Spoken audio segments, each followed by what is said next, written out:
Emeka will be my husband. No, this cannot be. I have chosen. We forbid it. It is impossible. Aye. This is too much. They say there are moments in life that split time in two, before and after.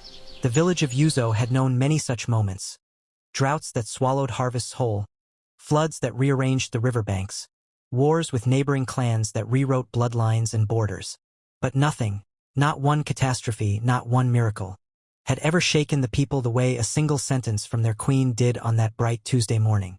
She wanted to marry the man they feared most. The man whose name mothers used to hush restless children at night. The man who sat alone at the edge of the market, whom traders stepped around like a stone in a stream. The man whose own shadow, the elders whispered, carried a curse older than memory. What did she know? What could she possibly have seen in him that 300 pairs of eyes had missed? And was this choice, this impossible, baffling, terrifying choice, wisdom? Or had the queen finally lost her mind? By the time the sun set on that day, the village would have its answer. But it would not be the answer any of them expected. Before we dive deeper, let us know in the comments where you are watching from. We would love to hear from you. And if you are new here, click on the subscribe button so you never miss any of our upcoming stories. Now let us go back to where this all truly began. Ụzọ was not a large village, but it was a proud one. It sat at the foot of a hill that the elders called Uno Muo, the House of Spirits, and on clear mornings, mist rolled off that hill and draped itself over the thatched rooftops like a sleeping elder's shawl. The people of Ụzọ believed in three things above all else: blood, reputation, and the wisdom of those who came before. A man's name was not merely what his mother called him. It was his inheritance, his promise, his armor. To carry a good name in Ụzọ was to walk with your head touching the clouds. To lose it was to be buried alive. They had buried Emeka alive 9 years before our story begins. He had not always been feared. There was a time, the oldest women remembered with a particular sadness, when Emeka had been the kind of young man that made you believe the future was in good hands. He was the son of Oha the blacksmith, broad-shouldered and quiet in the way that still water is quiet. Not empty, just deep. He had apprenticed under his father, learned to shape iron into tools that lasted generations, and had earned the kind of respect that young men in Ụzọ had to work years to accumulate. But 9 years ago something happened. Or rather, something was said to have happened. And in Ụzọ, as in most places shaped by human fear, the saying was more powerful than the doing. The story, as the village told it, was this: Emeka had stolen. Not food, not money. He had stolen something far worse in the eyes of Ụzọ's people.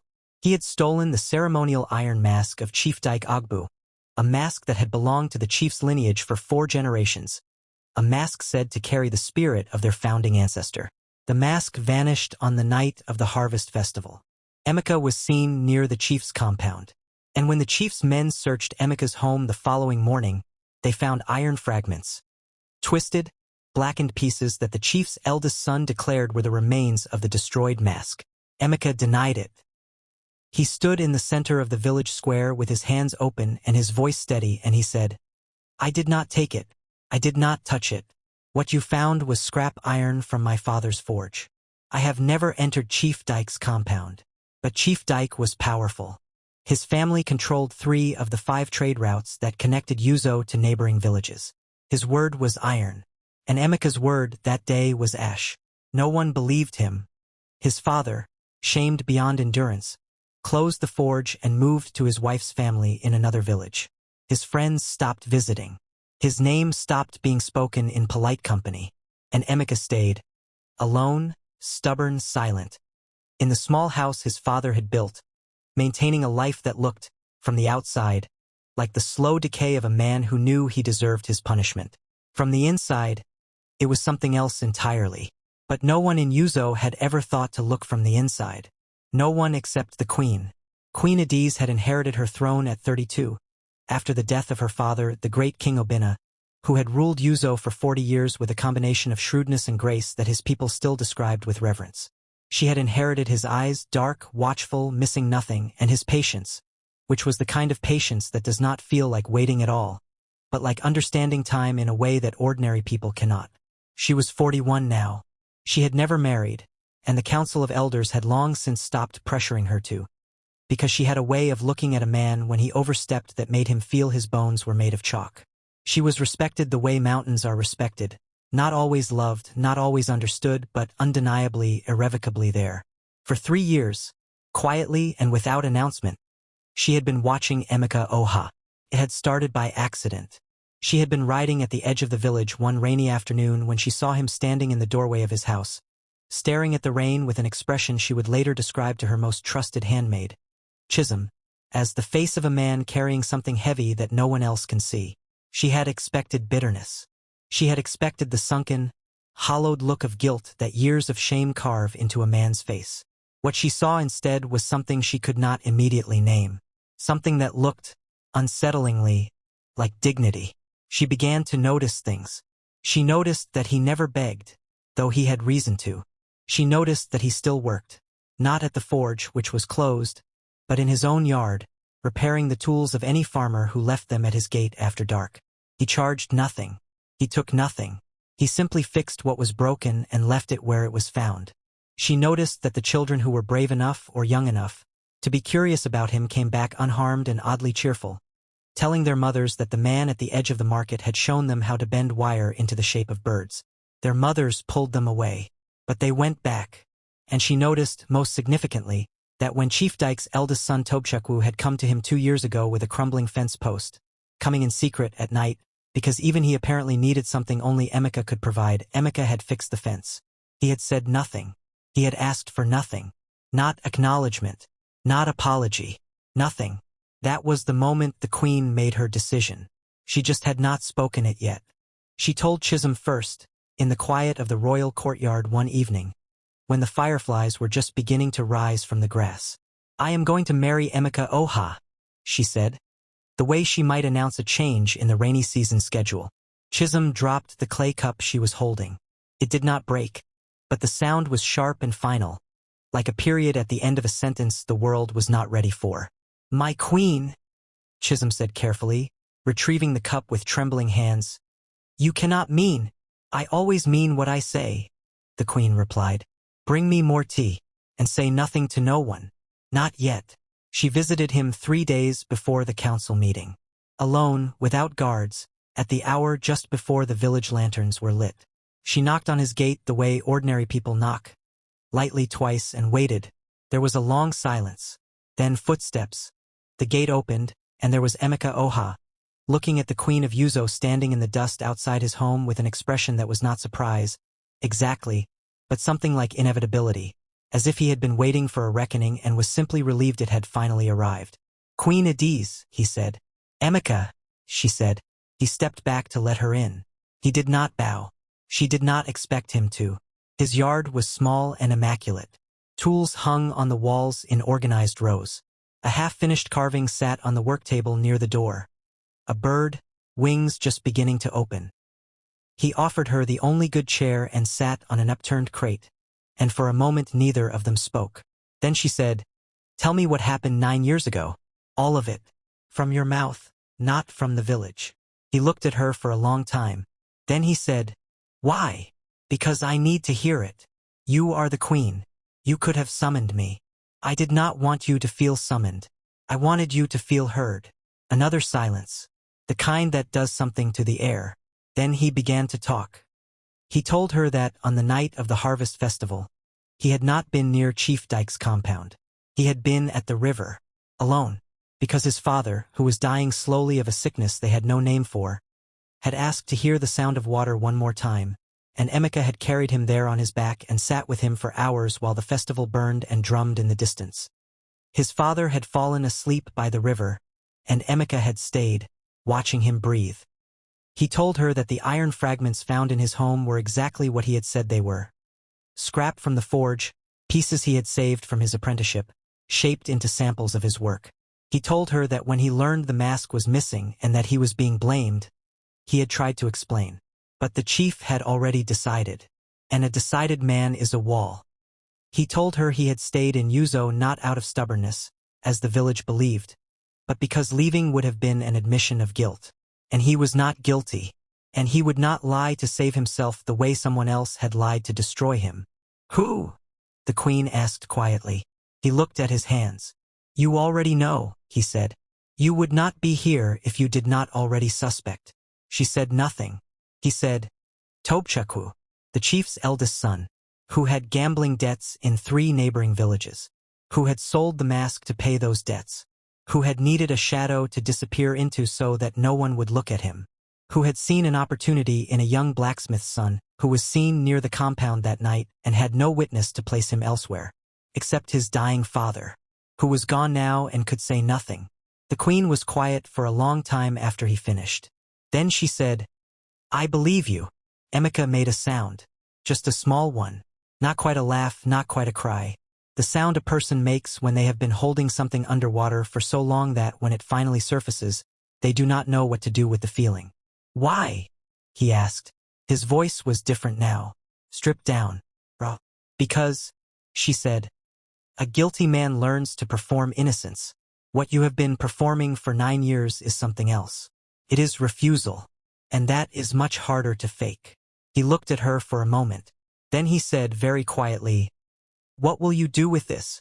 Something that will frighten you, she said, and something that might save the village from itself. But first, I need to ask you something. He waited. Would you trust me? She asked. Even before you know the plan? Even before you know if it works? Would you simply trust that I see you? The lamp between them flickered. Outside, the first sounds of the evening. A child calling, a dog barking at something distant, drifted into the yard and then faded. Yes, he said. If you are still watching up to now, type I am still here in the comment section. Because what happens next is where everything in this story finally cracks open. The morning of the council meeting, the village already felt different. Rumors had the texture of smoke that day. Everywhere, visible, impossible to hold. Someone had seen the queen leave her compound on foot the previous week. Someone else had seen lights in Emeka Oha's yard at an unusual hour. The elders' wives were the ones who connected these 2 facts and constructed a story that was, as it turned out, essentially correct and yet entirely unbelievable to anyone they told it to. When the queen walked into the council hall, the 7 elders were already seated in their carved chairs, their faces arranged in the practiced neutrality of men who had governed long enough to know that emotions were expensive. Chief Dyke sat at the far right. He was 70 now, and time had made him leaner and harder, like wood that has been dried in the sun for too long. His son Tobchakwu sat behind him, his face arranged in an expression of confident boredom. The queen sat. She folded her hands. And then she said, with the serenity of someone reading from a document she had already finished and found satisfactory, I wish to take a husband. His name is Emeka Oha, and I wish the wedding to take place before the next full moon. The silence lasted for perhaps 4 seconds. Then the room came undone. Elder Nwachukwu, the oldest among them, pushed himself upright in his chair and said, My queen, I must ask if you are well. I am exceptionally well, she said.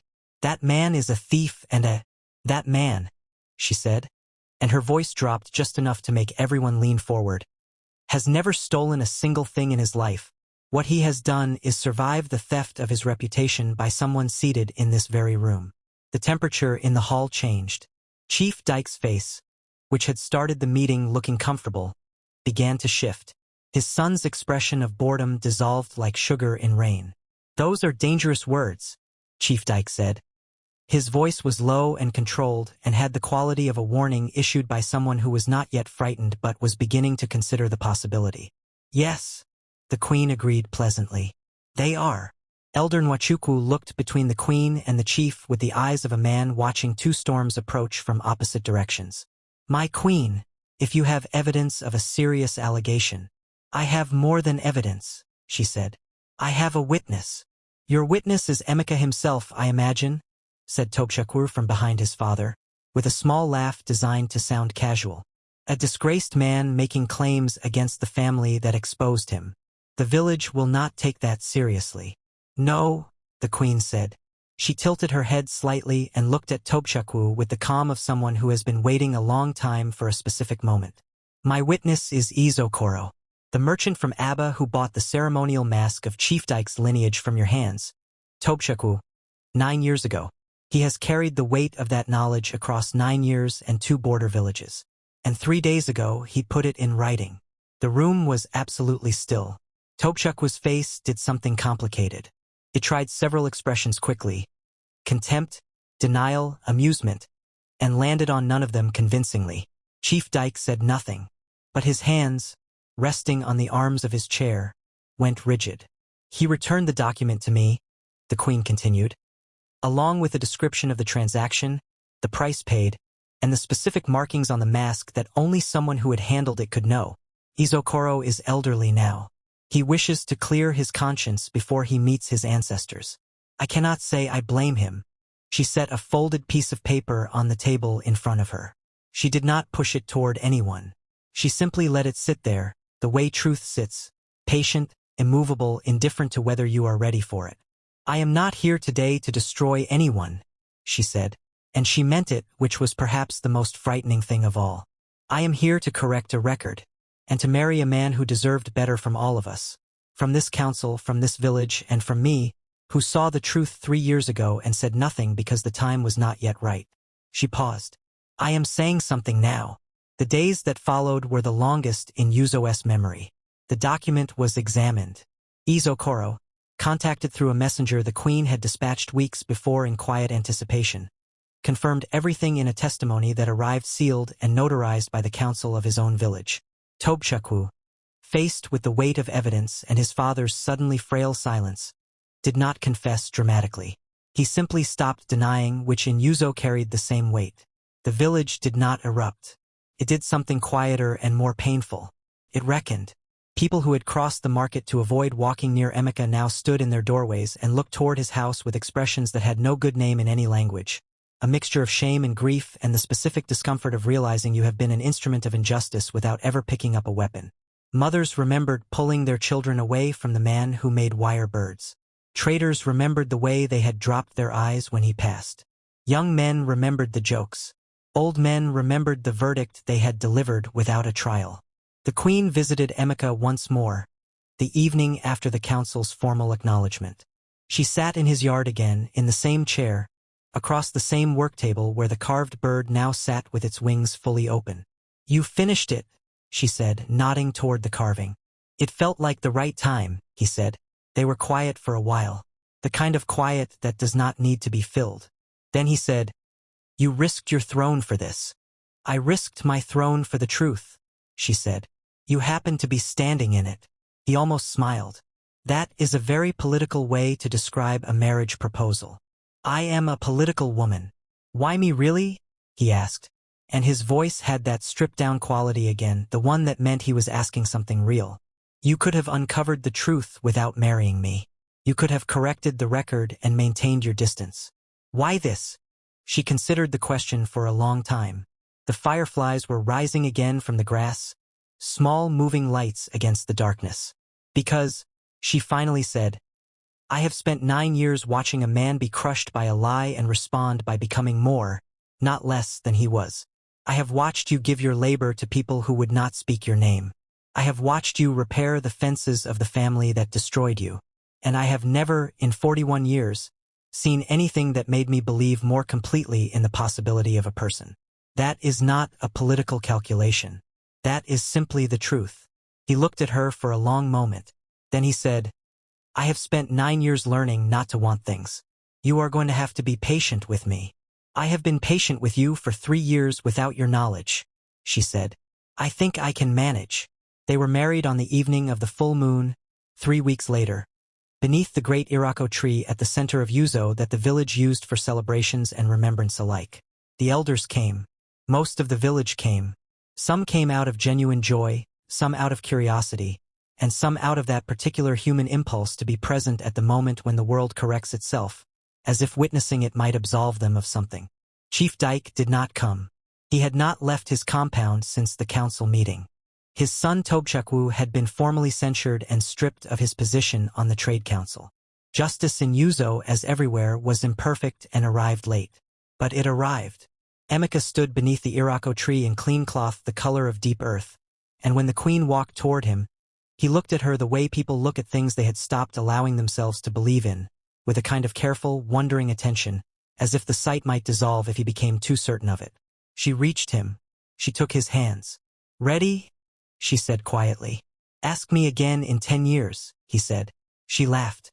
It was the kind of laugh that surprised the people nearest to them, because they had not heard the queen laugh like that before. Unguarded, sudden, entirely real. The ceremony was simple and old in the way that meaningful things often are. And when it was done, and the village celebrated with the drums and the fire and the voices that have always been how human beings mark the moments that matter, something had shifted in Yuzo that could not be named precisely but could be felt. Like the air after rain. Like the moment when a long illness finally breaks. Years later, when the elders of Yuzo told this story, and they told it often because it was the kind of story that does not age, they always paused at the same place. They paused at the moment when the queen looked at the council with that folded paper in front of her and said she was not there to destroy anyone. Because what she was doing, they would realize slowly over time, was not really about Emeka at all. Or rather, it was not only about him. It was about what a village becomes when it chooses convenience over truth. When it allows one man's noise to drown out another man's silence. When it reads a reputation the way it reads a verdict and never stops to ask who wrote the charges. The man everyone feared was the only one who had told the truth. And the truth had not made him free, not because it was weak, but because no one around him had been brave enough to carry it with him. Until one person was. Not every reputation is earned. And not every truth arrives loudly. Some truths stand at the edge of the market for 9 years, fixing what is broken, charging nothing, waiting with the patience of someone who knows that the only thing stronger than a lie, given enough time, is the person who simply refuses to become one. Now think about your own village, whatever shape it takes in your life. The workplaces, the families, the communities. Think about the person whose name carries the wrong weight. Think about the story you inherited about them without ever asking where it came from. And think about this. What would you have done if you were in her place? Do you believe people are what they are said to be? Or do you believe, as Queen Adiz believed, that the noise a village makes about a person is sometimes the sound of its own fear finding a face? Leave your thoughts below. We read every single one. And if this story moved you, if it stayed with you the way old wisdom tends to, subscribe for more timeless stories that will touch your heart and keep you thinking long after the video ends.